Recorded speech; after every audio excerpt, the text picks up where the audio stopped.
蔡观众朋友来看这新闻，讲到这美国总统拜登伫个拜二表示讲，前总统 Trump 若准无要出来选，伊就无确定明年敢会继续来拼连任。伊是搁再强调讲，一定要阻止 Trump 来做总统。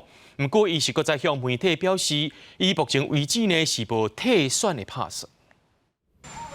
美国总统拜登8日到波士顿展开募款竞选活动，伊向支持者讲，若川普歹参选，伊无确定家己是毋是寻求连任。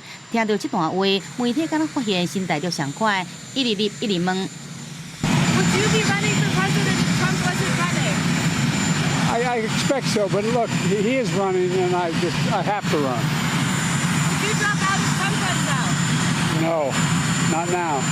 英国为台湾81岁拜登年龄问题，常常提来做文章，正面临党内愈来愈多反对声音。兄弟以色列甲哈马斯开战了后，拜登支持度落到40%，创下上任以来新低点。连伫少年选民这地拢输予川普。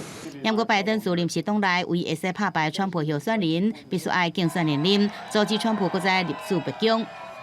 I'm up here all by myself with all the fake news back there. And you know, if you make a little mistake, you think Biden would get up here without notes? In fact, if he had notes, it doesn't make any difference. 川普伫拜六到共和党党内初选的第一站爱荷华州造势，伊一边讲拜登，一边拍党内对手德桑提斯，讲德桑提斯敢若像严重受伤的鸟仔，声势才一直落。因来对着爱荷华州州长表示支持的德桑提斯，民调输川普一大截，即阵策略是不爱互川普全部拢赢，家己就有希望。爱荷华州初选会伫下个月15登场，全共和党内参选的人剩5个。拜三举办最后一场初选的辩论，川普依然是不爱参加。公视新闻，张惠敏编译。